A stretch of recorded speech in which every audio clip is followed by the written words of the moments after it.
Na'udzubillah. Dan lebih tepat mengikut Al-Qurtubi ialah orang Yahudi. Kerana ayat ini ialah ayat surah Ghafir, surah Madaniyah. Ayat ini ayat yang berkait dengan Madaniyah. Iaitulah surah yang diturunkan di Madinah mengikut pendapat setengah ulama. Mengikut pendapat setengah ulama bahawa surah Ghafir ini ialah surah termasuk di kalangan surah Madaniyah, surah yang diturunkan di Madinah. Maka lebih tepat ianya berkait dengan orang-orang Yahudi yang ada di Madinah. Ini mengikut pendapat setengah ulama. Di antara yang mentarjihkan pendapat ini adalah Al-Qurtubi, di mana orang Yahudi mengatakan jangan ikut Muhammad. Kalau ikut Muhammad, kita akan jadi hina, jadi rendah. Muhammad ni bukan orang Arab, bukan orang Yahudi. Kerana orang Yahudi Nabi akhir zaman di kalangan orang Yahudi. Kata mereka Allah Ta'ala akan menurunkan Al-Masih. Iaitulah pada kita orang Islam disebut dengan Dajjal. Akan tiba masanya akan zahir seorang pemimpin di kalangan Yahudi, iaitulah Al-Masih, yang akan membawa kelebihan yang tidak boleh ditentang oleh sesiapa pun. Di mana kepercayaan lahirnya pemimpin di kalangan Yahudi menjadi pegangan orang Yahudi di akhir zaman. Dan menjadi pegangan sebahagian daripada orang Kristian. Di antaranya ialah datuk kepada Presiden Bush yang ada pada hari ini, Toki dia. Toki Bush yang merupakan seorang padri, mengalang buku mengatakan bahawa orang Kristian sepatutnya bekerjasama dengan orang Yahudi bagi menentang pengikut-pengikut Muhammad. Kerana pengikut Muhammad ni membawa kerosakan dan kesesatan, kata dia. Orang Kristian sepatutnya bekerjasama dengan orang Yahudi, dan akan tiba di akhir zaman pemimpin yang diberi gelar Al-Masih di kalangan Yahudi yang akan mengalahkan orang Islam. Kita orang Islam diberitahu oleh Nabi SAW, pemimpin yang zahir itu ya Al-Masihud Dajjal. Iaitulah Dajjal yang akan zahir di akhir zaman. Disebut di dalam hadis-hadis yang sahih akan datang Dajjal di akhir zaman. Dajjal ni daripada bangsa Yahudi. Dia beri oleh Allah Ta'ala kepadanya peluang untuk menggunakan sihir. Mana-mana kampung yang ikut dia, negeri yang ikut dia akan diberi kesenangan. Mana-mana negeri dan kampung yang lawan dia akan diberi kesusahan. Ini Dajjal. Ini Dajjal. Sebelum Dajjal ini, Rasulullah kata akan zahir dulu anak-anak buah Dajjal yang bersedia untuk kelahiran Dajjal yang lebih besar. Barangkali yang ada pada hari ini dihadapi oleh dunia Islam adalah bala tentera Dajjal. Sudah ada sekarang. Sudah ada sekarang. Mana-mana negara yang tak ikut Amerika akan disusahkan. Akan dikepung ekonominya. Akan dikepung kehidupannya. Maka banyak kerajaan-kerajaan dunia, termasuk kerajaan negeri orang Islam sendiri, tunduk kepada kehendak-kehendak Amerika. Jangan beri peluang kepada Islam untuk memerintah dan berdaulat. Dan Amerika bersedia untuk memberi segala wang dan duit.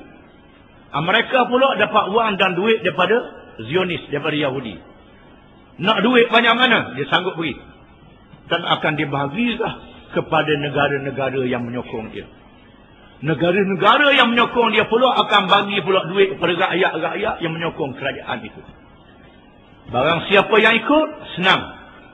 Barang siapa yang lawan, akan susah. Sehingga zahirnya Dajjal yang besar. Dajjal yang besar ini terdapat beberapa hadis menceritakannya. Di antaranya hadis yang disebut oleh Imam Bukhari, di mana Dajjal ini zahir di kampung Yahudi di zaman Nabi SAW, yang dikenali dengan Ibnu Sayyad. Ibnu Sayyad. Di mana dia bercakap seorang, bercakap benda yang pelik-pelik. Nabi ziarah dan bertemu dia. Nabi kata dia Dajjal. Sayyidina Umar kata nak bunuh. Nabi kata mu tak boleh bunuh dia. Bukan mu yang bunuh dia. Yang bunuh dia orang lain. orang lain yang bunuh dia, iaitu Nabi Isa alaihissalam yang akan turun di akhir zaman. Ini satu riwayat. Mengikut riwayat yang kedua, kita dah baca kisahnya dalam buku Aqidah, beriman kepada hari akhirat. Iaitulah hadis riwayat Tamimud Dari radhiyallahu anhu, seorang penganut agama Kristian yang telah masuk Islam. Tamimud Dari bersama dengan rakan-rakannya berlayar di laut dengan kapal. Tiba-tiba dipukul ribut dan mendarat di sebuah pulau. Dia naik di pulau itu, berjumpa dengan binatang yang tak tahu kepala dan ekornya. Binatang tu mengatakan dia Al-Jassasah. Al-Jassasah. Kemudian akhirnya berjumpa dengan seorang manusia yang dibelenggukan di pulau itu. Yang dibelenggu. Dan bertanyakan Tamimud Dari dan rakan-rakannya, adakah tasik Tabariyah sudah kering? Kata Tamimud Dari, belum kering lagi. Dia katakan tiba tasik itu akan kering. Adakah buah tamar di situ masih berbuah? Tamimud Dari kata masih berbuah lagi. Dia katakan tibanya dia tak berbuah lagi. Adakah sudah zahir Nabi di akhir zaman? Tamimud Dari kata sudah zahir Nabi di akhir zaman. Dan dia sebut beberapa perkara lagi. Dan Tamimud Dari diselamatkan oleh Allah Ta'ala. Dia datang ke Madinah dan menganut Islam, menceritakan perkara ini kepada Nabi SAW. Nabi mengatakan pulau itu berada di arah timur. Timur semenanjung Arab. Pulau itu kata Nabi. Dan itulah Dajjal yang akan zahir di akhir zaman. Di mana mereka sedang bersedia untuk kelahiran Dajjal. Berperang hari ini, habis-habisan untuk menawan negeri-negeri telur. Akan berlaku peperangan yang besar. Dan disebut dalam hadis-hadis yang sahih, sebelum berlakunya Dajjal ini akan berlaku hari yang panjang, kemarau yang panjang. Kemarau di mana Dajjal akan keluar di masa itu. Dia akan keluar dan fitnahnya dalam masa 40 hari. 40 hari itu satu hari panjangnya setahun. Perjalanan matahari panjang. Satu hari, yang kedua seperti sebulan. Dan hari yang berikutnya seminggu. Dan hari yang berikutnya seperti hari-hari kamu. Hari-hari kamu. Dalam masa yang panas terik ini, dia keluar membawa fitnahnya. Mula-mula membawa perkara yang baik, seolah-olah dia membawa perkara yang baik. Kemudian dia membawa, akhirnya dia mengaku menjadi Tuhan. Dan dia boleh menghidupkan datuk nenek yang sudah mati. Ini fitnahnya. Datuk nenek yang sudah mati itu bukan datuk nenek, itu syaitan yang datang merupa datuk nenek yang sudah mati. Mengatakan inilah Tuhan kamu. Dan dia membawa segala nikmat. Dan dia boleh menguasai seluruh dunia. Malaikat Mekah dan Madinah. Mekah Madinah tak boleh masuk. Dajjal tak boleh masuk Mekah dan Madinah. Tak boleh masuk Mekah dan Madinah. Ini disebut dalam hadis yang sahih. Panjang hadisnya. Dan ulama mengatakan, sebutkan kisah ini kepada anak kamu, cucu kamu, supaya mereka mengetahui tentang Dajjal. Ini bencana yang sangat dahsyat. Barang siapa yang ikut dia, dia beri segala nikmat. Nikmat itu sebenarnya neraka. Barang siapa yang lawan dia, dia beri seksa. Seksa itu sebenarnya syurga, kata Nabi. Syurga. Pergi kepada nerakanya. Itu syurga kepada kamu. Kalau kamu pergi bernikmat dia, hadiah dia, kemewahan dia, itu neraka kepada kamu, kata Nabi. Itu akan berlaku. Allah Ta'ala memberi hidayah kepada orang yang beriman. Akan nampak Dajjal ini kafir. Sebenarnya kafir, bukannya Islam. Tapi orang yang tak beriman tak nampak. Dia merasakan tak apa. Dan fitnah Dajjalnya sangat dahsyat. Sehingga tiap-tiap orang Rasul di zaman dulu mengingatkan umat dia dengan bahaya Dajjal. Padahal mereka tak sempat dengan Dajjal. Mengingatkan umat dia bahaya Dajjal. Semua Rasul-Rasul mengingatkan bahaya Dajjal per umat dia. Yang sempat ialah umat Muhammad sallallahu alaihi wasallam. Yang sempat dengan Dajjal ini. Dan mengikut satu riwayat, di masa itulah zahirnya pemimpin orang Islam yang disebut dengan Al-Mahdi. Al-Mahdi, terdapat kekhilafan di kalangan Sunni dan Syiah. Orang Sunni mengatakan Mahdi zahir sebagaimana manusia biasa daripada zuriat Nabi SAW.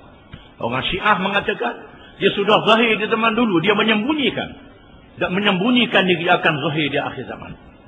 Mengikut satu riwayat, Mahdi akan zahir ketika dunia dalam keadaan huru-hara, termasuk di Mekah berlakunya peperangan di kalangan mereka yang mengerjakan haji, menjadi kacau balau, berlakunya pembunuhan. Dunia penuh dengan kezaliman. Lalu mereka mencari siapakah yang jadi pemimpin. Akhirnya mereka mencari Al-Mahdi, iaitu Muhammad bin Abdullah daripada keturunan Nabi SAW. Minta dia jadi pemimpin. Dia tak mau jadi pemimpin. Dia lari ke Madinah, dikejar dia ke Madinah, dibawa ke Mekah, diminta dia jadi pemimpin. Kemudian dia pergi di antara rukun, di antara Kaabah dan Maqam Ibrahim. Di situlah dia mengisytiharkan dirinya sebagai pemimpin yang memimpin umat Islam. Yang pertama-tama mengikut dia ialah seramai 313 orang. Sama banyak dengan ahli Badar. Ada pun yang lain serba salah. Ikut ke tak saya ikut ke? Ikut ke tak saya ikut ke? Tak berani. Yang ikut dia 313 orang saja yang ikut dia. Kemudian akan disertai oleh orang-orang lain. Dan dia berperang, dia berjihad dan berundur sehingga sampai satu riwayat mengatakan di Baitul Maqdis. Satu riwayat mengatakan di Dimash, di Syria. Dan dia bertahan di situ untuk menentang tentera kafir. Tentera kafir di kalangan Yahudi dan bukan Yahudi. Israel sudah ada pada hari ini. Dia bertahan di situ dan bersedia untuk berperang. Tiba-tiba sampai waktu subuh. Sampai waktu subuh nak sembahyang subuh, muazzin pun bang. Dan di masa itu iqamat. Di masa iqamat itulah turunnya Nabi Isa alaihissalam. Nabi Isa diturunkan oleh Allah dari langit. Isa yang diangkat diturunkan dalam usia 30 tahun. Sebagaimana diangkat pada masa umurnya 30-an. Diturun dalam keadaan umurnya 30-an. Seorang yang cantik, seorang yang lawa, yang kacak, rambutnya laksana basah, menjulur ke hadapan, memakai jubah putih kekuningan. Lalu Isa datang di belakang saf yang pertama, dan Mahdi mengundurkan diri untuk membenarkan Isa menjadi imam. Lalu Nabi Isa menolak Mahdi supaya menjadi imam, kerana memuliakan umat Muhammad sallallahu alaihi wasallam. Kemudian sembahyang. Lepas sembahyang mereka keluar dan Isa memburu Dajjal. Dajjal mengetahui ini orang yang bunuh dia. Lalu dia berundur dan dikejar oleh Isa sehingga sampai di Bablut. Bablut ialah sebuah kampung berhampiran dengan bandar Tel Aviv. Kampung tu ada Bablut, nama kampung itu. Kampung tu ada nama Bablut. Letaknya dekat dengan Tel Aviv. Tel Aviv ialah ibu negara Israel. Dan Nabi Isa berjaya membunuh Dajjal.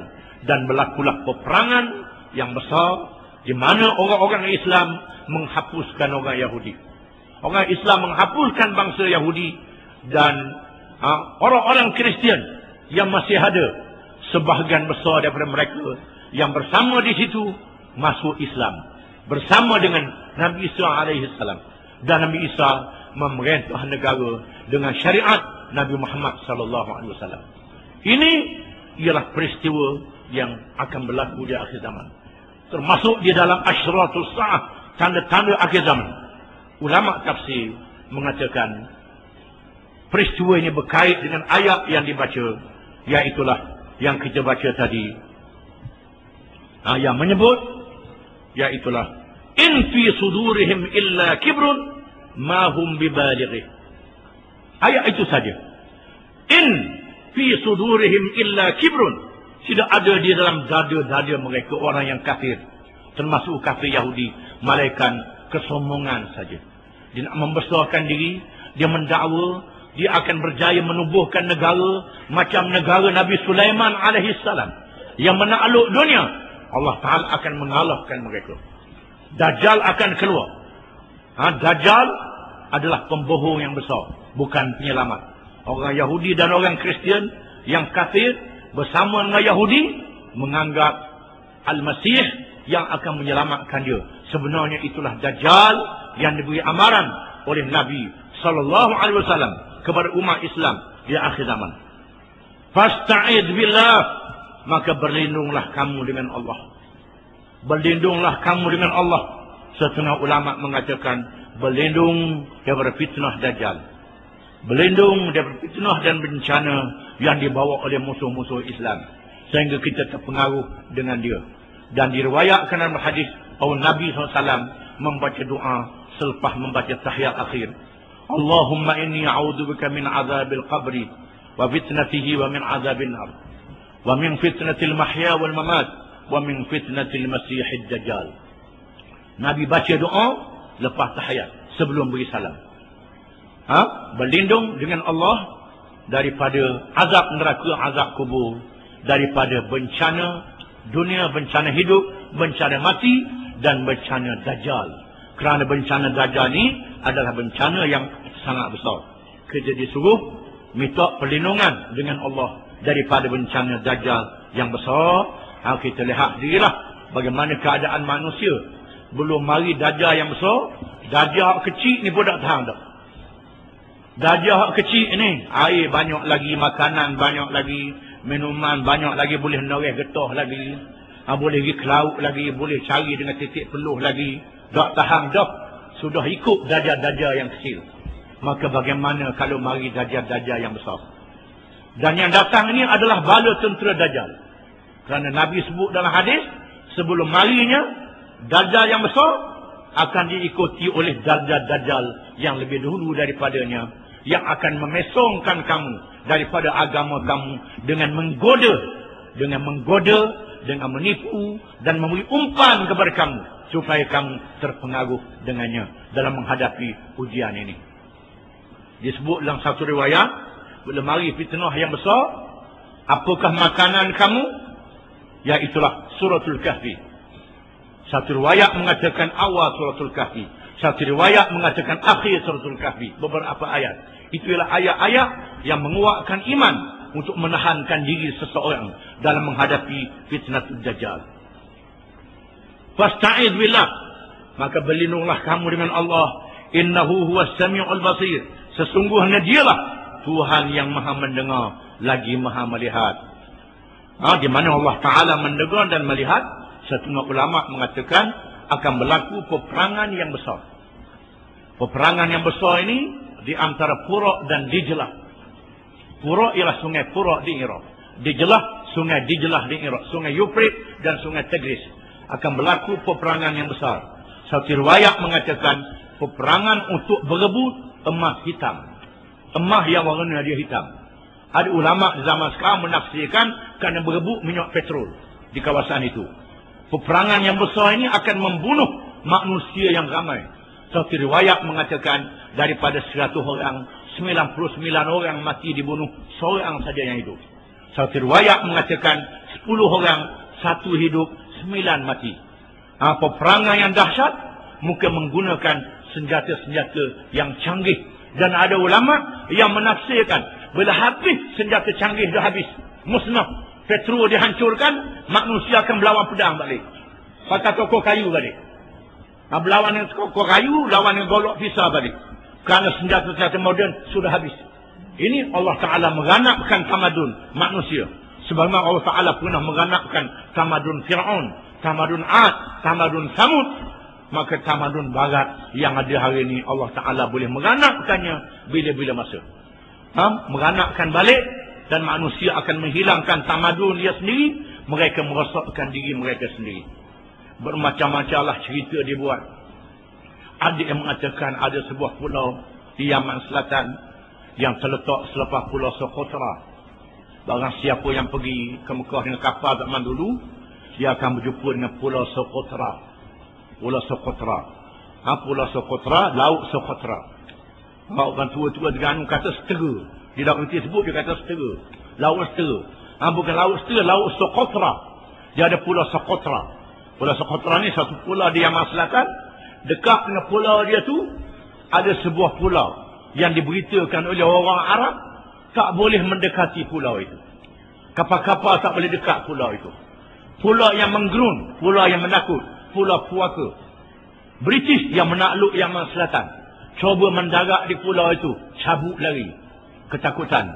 Dan komunis yang menakluk Yaman Selatan. Komunis ni tak percaya pada benda yang gaib. Benda yang gaib dia tak percaya. Benda-benda cerita gaib tak percaya. Di mana dia bawa tentera dengan helikopter. Turun di pulau ni. Turun, cabut lagi. Kemudian dia tengok takut. Melarikan diri. Ini wallahu a'lam. Wallahu a'lam. Ini semua benda-benda yang menakjubkan. Yang Allah Ta'ala tunjukkan kepada manusia yang tak beriman. Tapi manusia yang tak beriman tetap tak beriman juga. Dia kata cerita dongeng lah macam-macam. Ikutlah dia nak kata apa pun. Tetapi janji Allah dan janji Rasulullah SAW tetap berlaku. Innahu huwas sami'ul basir. Sesungguhnya dialah Tuhan yang maha mendengar lagi maha melihat.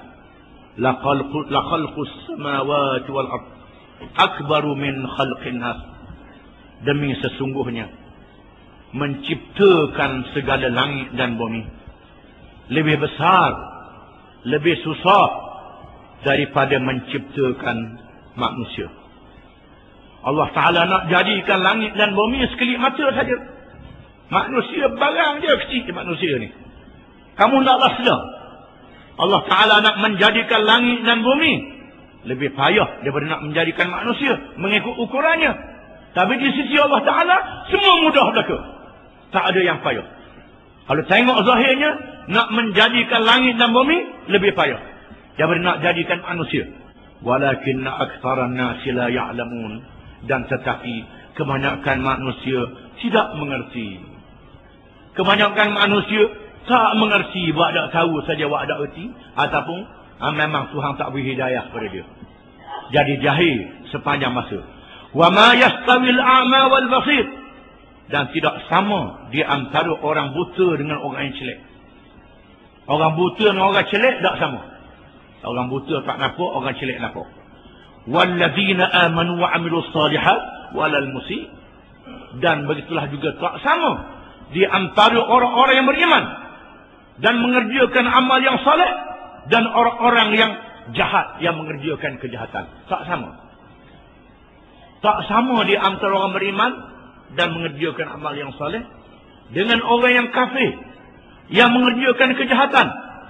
Begitulah tak samanya di antara orang buta dengan orang celek.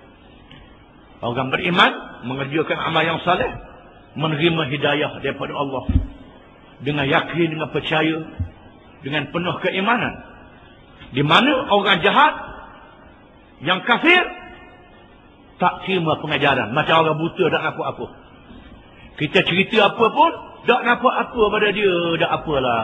Nak berlaku haram, orang buat maksiat, orang buat mungkar, orang buat apa pun, tak ada apa-apa pada dia. Penuh dengan maksiat, dengan kemungkaran, dengan rasuah, dengan mungkar. Penuh. Tak ada apa-apa pada dia, tak berasa apa. Teruk pada ulat tahi. Ulat tahi, ulat nagasa dengan tahi, dia sedap makan tahi itu. Dia sedap. Itulah mereka-mereka yang tak dapat hidayah ni. Dia tengok mungkar, tengok kemungkaran, tengok jahat. Tak ada apa-apa pada dia. Qalilan ma tatadhakkarun. Sedikit sahaja. Sedikit sahaja. Apa yang boleh dibaca dengan dua. Qalilan ma tatadhakkarun. Qalilan ma yatadhakkarun. Bacaan jumhur ulama, kebanyakan ulama dengan ya. Qalilan ma yatadhakkarun. Sedikit sahaja apa yang mereka mengambil pengajaran daripadanya. Bacaan Kufiyun, ulama-ulama Kufah, qalilan ma tatadhakkarun. Sedikit sahaja yang kamu mengambil pengajaran daripadanya. Kebanyakan manusia tak mengambil pengajaran. Sedikit saja yang mengambil pengajaran. Berdengar sedikit tu, sahabat-sahabat derung. Banyak ahli neraka, berlipat kali ganda masuk neraka pada orang masuk syurga. Menyebabkan sahabat Nabi takut.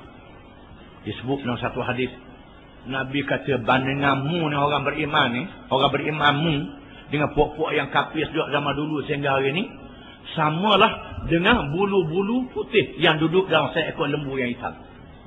Bandingannya. jumlah manusia yang terlalu ramai ni, bandingan dengan orang yang beriman, dinisbahkannya terlalu ramainya sama dengan lembu hitam seekor. Nak cari bulu putih lambat. Lama-lama jumpa seorang putih. Putih tenggelam. Begitulah ramainya mereka yang menentang Allah. Dengan mereka yang beriman dan taat kepada Allah SWT. Oleh kerana itu, kita kena bersyukur. Kerana Allah Ta'ala jadikan kita orang-orang yang beriman. Orang-orang yang percaya kepada Allah Ta'ala. Inna sa'ata la'atiyatun la raiba fiha. Sesungguhnya hari kiamat itu pasti akan datang. Percaya dan berimanlah. Sesungguhnya hari kiamat itu pasti akan datang. Akan berlaku kiamat itu. Kamu jangan bimbang. La raiba fiha. Tidak ada syak lagi akan berlaku. Hari ini pun ahli-ahli sains sudah bimbang. Kerana air-air beku, air-air batu yang gunung, yang bergunung-gunung besarnya di kutub utara dan selatan telah runtuh. Di mana air-air beku yang duduk di kutub utara dan kutub selatan telah runtuh. Kerana manusia mengerjakan maksiat, mengerjakan kemungkaran, menarah bukit kerana tomuk kepada projek-projek nak cari harta banyak, kambuh kaya, mengadakan ujian senjata-senjata yang hebat, senjata nuklear yang menggegarkan bumi, menyebabkan paku-paku bumi menjadi longgar dan ada yang tercabut, dan ketulan-ketulan air batu yang besar gunung menjadi cair di kutub utara dan kutub selatan. Ada ahli sains mengatakan berapa puluh tahun yang akan datang, beribu-ribu pulau dan negeri akan tenggelam. Akan tenggelam dengan sendirinya kerana air laut naik. Bila air batu di kutub utara dan selatan menjadi beku, air laut akan naik. Yang Allah Ta'ala sudah menunjukkan petanda-petanda dan berlakunya musim yang tidak menentu. Ini amaran-amaran awal. Ahli-ahli sains yang tak beriman kepada Allah pun percaya dunianya akan hancur lebur, akan musnah. Kita orang Islam sudah baca dalam Quran, Allah Ta'ala mengatakan, Inna sa'ata la'atiyatul la raiba fiha. Sesungguhnya hari kiamat itu akan datang, tidak syak lagi berlakunya. Walakin aktsaran nasi la yu'minun. Dan tetapi kebanyakan manusia tidak percaya. Kebanyakan manusia tidak percaya. Kalau dia percaya pun macam awak lok-lok percaya saja. Kerana kerja-kerja mereka, amalan mereka, fi'il perangai mereka seolah-olah tidak bersedia untuk hari kiamat. Tak ada apa-apa. Kebanyakan mereka tidak percaya. Marilah kita menanamkan keyakinan kita, keimanan kita kepada Allah dan kepada janji Allah kepada Rasul dan janji Rasulullah sallallahu alaihi wasallam, dengan kita yakin kepada ajarannya dan bersedia untuk hari kiamat yang pasti berlaku. Wallahu a'lam.